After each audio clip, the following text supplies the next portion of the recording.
கிருதி, தமிழகத்தை அடுத்த 5 ஆண்டுகளுக்கு யார் ஆட்சி செய்ய போகிறார்கள் என்பதை தீர்மானிக்கும் மிக முக்கியமான மக்கள் தீர்ப்பு 2026 நாளை காலை வாக்கு எண்ணிக்கையின் மூலம் தொடங்குகிறது.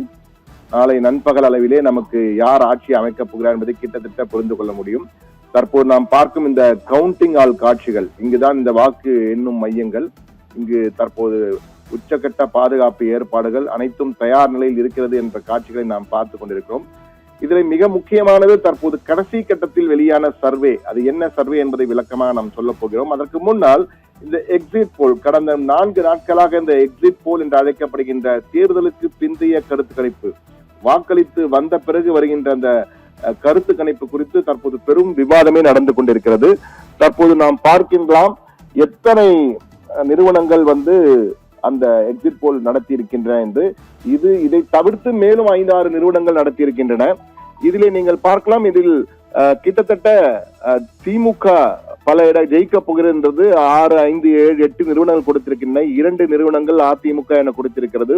ஒரே ஒரு நிறுவனம் தான் தாவேகா, விஜயின் தாவேகா என கொடுத்திருக்கிறது. ஆனால் பெரும் விவாதமாக தற்போது இந்த எக்ஸிட் போல் என்பது மாறி இருக்கிறது. இது முதல் நாள் வந்தவை, அடுத்த நாள், அதுக்கு அடுத்த நாள், நேற்று கூட ஒரு நிறுவனம், எந்த நிறுவனம் என்றே தெரியவில்லை. ஆனால் இதிலே மிக முக்கியமாக இந்த எக்ஸிட் போல்கள் குறித்த ஒரு மிகப்பெரிய விவாதத்தையே தற்போது ஏற்படுத்தியிருக்கிறது. மெத்தடாலஜி என்று சொல்லப்படுகின்ற அது எடுக்கப்பட்ட விதம், எவ்வளவு பேர் எவ்வளவு சாம்பிள்ஸ் எடுத்தார்கள் என்பதெல்லாம் வருகிறது. தற்போது என்றால் பல டேபிளிலே உட்கார்ந்து கொண்டு மேஜையிலேயே முடித்து விடுகிறார்கள் கணக்கு என்ற குற்றச்சாட்டு தற்போது அதிகமாக வந்திருக்கு. அதற்கு காரணம் புற்றீசல் போல பல நிறுவனங்கள் எடுக்க ஆரம்பித்தன. எந்த நிறுவனம் எடுப்பது உண்மை என்று தெரியாத அளவுக்கு மெத்தடாலஜியும் முழுமையாக பல நிறுவனம் விளக்குவதும் இல்லை. இதனால் எக்ஸிட் போல்கள் மீதான நம்பகத்தன்மையே தற்போது கேள்விக்குறியாகிவிட்டது. மீண்டும் ஒரு முறை அந்த எக்ஸிட் போல் முடிவுகள் குறித்த அந்த வரைகளை பார்க்கலாம். அதில் எந்த நிறுவனங்கள் எடுத்தது என்று பார்க்கலாம். ஒவ்வொரு சில நிறுவனங்கள் ரெப்யூட்டட் நிறுவனங்கள், அதாவது தொடர்ந்து இது போன்ற எக்ஸிட் போல்களை எடுக்கின்ற நிறுவனங்கள், அது அந்த காட்சிகள் பார்த்து கொண்டிருக்கிறோம். ஆனால் பெரும்பாலான நிறுவனங்கள் திமுக என்று கூறியிருக்கிறது. பல கணிப்புகள் திமுக என்கிறது, சில கணிப்புகள் அதிமுக என்கிறது, ஒரே ஒரு கணிப்பு தான் தாவேகா என்றது. நாம் தமிழுக்கு எந்த கணிப்பும் கொள்ளவே, ஆனால் மற்றவை என்பதிலே நாம் தமிழ் வெற்றி பெறுவதற்கு வாய்ப்பு இருக்கிறது என சில நிறுவனங்கள், சில கணிப்புகள் சொல்கின்றன. ஆனால் ஒட்டுமொத்த பார்வையில் பார்க்கும் பொழுது இந்த கணிப்புகள், எக்ஸிட் போல் என்பதே தற்பொழுது நம்பகத்தன்மை எழுந்திருக்கிறதோ என்ற கேள்வி வந்துவிட்டது. காரணம், அவரவர் பாணிக்கு அவரவர் சொல்கிறார். அந்த ஒரே ஒரு தாவேகா வெற்றி பெறும் என்று கூறிய அந்த கணிப்பு மட்டும் தற்போது இந்தியா முழுவதுமே பேசு பொருளாக இருக்கிறது. குறிப்பாக வட இந்திய ஊடகங்கள் தமிழகத்திலே விஜய் பவர் என்ற வகையிலே விஜயின் தாவேகாவும் விஜயும் என்ன செய்ய தமிழகத்தை வெல்ல போகிறார்களா, அதுவும் முழு மெஜாரிட்டி அல்ல, கிட்டத்தட்ட இழுபறி என்ற நிலையில் தான் இருக்கிறது. ஒரு 2-3 இடங்கள் தான், 10 சீட்டுகள் தான் வித்தியாசமே இருக்கிறது. ஆனால் விஜய் 250, 234 இடங்களும் பெற்று வென்றது போல தற்போது பெரும் பேசு பொருளாக இருக்கிறது. அதுக்கு காரணம் விஜயின் பவர், விஜயின் சக்தி மிகப்பெரிய அளவுக்கு ஒரு தாக்கத்தை இந்த தேர்தலில் ஏற்படுத்தியிருக்கிறது. அதாவது இதற்கு முன்னால் கூட 3 அணிகள், 3 முனை போட்டி, 4 முனை போட்டி, 5 முனை போட்டி எல்லாம் வந்திருக்கிறது. ஆனால் இந்த முறை விஜய் அந்த தேர்தல் திரைக்குள் வந்த பிறகு, தேர்தல் களத்தில் வந்த பிறகு அந்த மாற்றம் என்பது மிகப்பெரிய மாற்றமாக மாறிவிட்டது.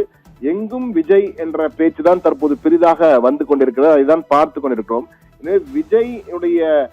விஜய் தான் இந்த தேர்தலின் கதாநாயகன், மேன் ஆஃப் த மேட்ச் என்ற வகையிலே சொல்லலாம்.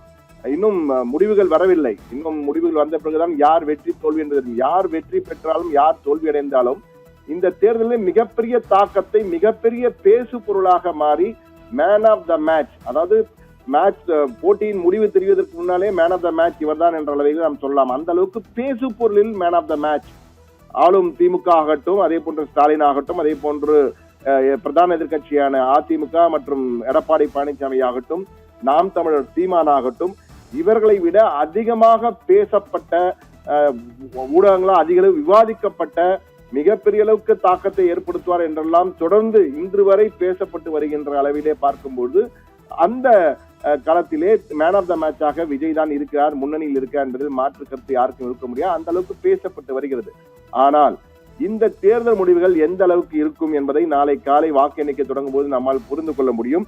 குறிப்பாக நாம் திரும்பிய திசையெல்லாம் விஜய் புராணம் தான். தற்போது தமிழகத்திலே எங்கு சென்றாலும் விஜய் புராணம், திரும்பிய திசையெல்லாம் விஜய் புராணம் தான் பாடுகிறார்கள். அதே போன்று எங்கு நோக்கிலும் தேர்தல் கணக்கு, அவரவர் பாணியில அவரவர் தேர்தல் கணக்குகளை சொல்லிக் கொண்டிருக்கிறார்கள். எனவே யாருக்கு ஆட்சி யாருக்கு அதிர்ச்சி என்பதை நாளை காலையில் தான் நாம் தெரிந்து கொள்ள போகிறோம். ஆனால் தற்போது கடைசி கட்டமாக எடுக்கப்பட்ட சர்வே என்பது என்னவென்றால், நீங்கள் நினைப்பது போல எக்ஸிட் போலோ ஒப்பீனியன் போலோ அல்ல. இது மக்கள் மனதில் உள்ள எண்ணங்கள், தற்போது மக்கள் என்ன நினைக்கிறார்கள் என்பதை சொல்லக்கூடிய ஒரு சர்வே. அதாவது அந்த கணக்கு மக்கள் மனதை கணக்கெடுத்த ஒரு சின்ன கணக்கெடுப்பு. இந்த கணக்கெடுப்பு என்னவென்றால் 4 வகையான முடிவுகள் தான் எந்த மக்களை சந்திக்கும் போது வாக்காளர்கள் அனைவரும் சொல்கின்ற ஒரே விடயம், 4 முடிவுகள் தான் ஏற்படும். 1 திமுக ஆட்சி வரும், இல்லை என்றால் 2 அதிமுக ஆட்சிக்கு வரும், 3 தாவேகா விஜய் ஆட்சிக்கு வருவார், 4 தொங்கு சட்டப்பேரவை. இந்த 4 முடிவுகள் தான் வரும். இந்த 4 முடிவுகள் ஏதேனும் ஒன்றுதான் வரப்போகிறது என்ற வகையிலே தொடர்ந்து மக்கள் அனைவரும் இந்த நாம் நடத்திய கடைசி கட்டத்திலே என்ன நினைக்கிறீர்கள் என்று கேட்டபோது அனைவரும் சொன்னதுதான். நமது செய்தியாளர்கள் செய்தி களத்திலே இருந்து சேகரிக்கும் போது அனைவரும் சொன்னது 4 ஒன்றுதான் வரப்போகிறது. ஆனால் அதிலும் தெளிவாக ஒன்றை சொல்கிறார்கள். கடந்த 1996ஆம் ஆண்டு ஒரு தொங்கு சட்டப்பேரவை வந்தது. எந்த கட்சிக்கும் மெஜாரிட்டி கிடைக்கவில்லை. திமுக அதிகபட்சமாக 96 இடங்களில் வென்றது. ஆனால் தனி மெஜாரிட்டி இல்லாவிட்டாலும் கூட்டணி கட்சிகள் ஆதரவுடன் ஆட்சியை தொடர்ந்து 5 ஆண்டுகள் நடத்தினார்கள். அப்போது கருணாநிதி முதலமைச்சராக இருந்தார். இந்த முறை அப்படி எல்லாம் வராது, தொங்கு சட்டப்பேரவை வராது. ஆனால் நிச்சயமாக ஒன்று திமுக மிகப்பெரிய அளவுக்கு 180 இடங்களிலே வெற்றி பெறும், அல்லது அதிமுக 180 இடங்களிலே வெற்றி பெறும். 180 பிளஸ் என்ற வகையிலே வரும். தாவேகா வந்தாலும் 180 பிளஸ் என்ற வகையில் தான் வெற்றி பெறுவார்கள். தமிழக மக்கள் எப்பொழுதுமே மிக தெளிவாக தீர்ப்பு எழுதுவார்கள். அந்த வகையில் ஒரு சில விதிவிலக்குகள் இருந்தாலும் பொதுவாக தமிழக மக்கள் ஒன்று இந்த பக்கம் அல்லது அந்த பக்கம் என்ற வகையில் தான் இதுவரை மக்கள் தீர்ப்பினை எழுதியிருக்கிறார்கள். எனவே இந்த மக்கள் தீர்ப்பு 2026லும் மிக தெளிவாக அவர்கள் ஒரு பக்கமாக தான் தீர்ப்பு எழுதியிருப்பார்கள் என உறுதியாக சொல்கிறார்கள். இதைதான் நம் மக்களிடம் பண்றது கேட்ட போதும் கணித்த போது அங்க எல்லோருமே இதுதான் சொன்னார்கள்.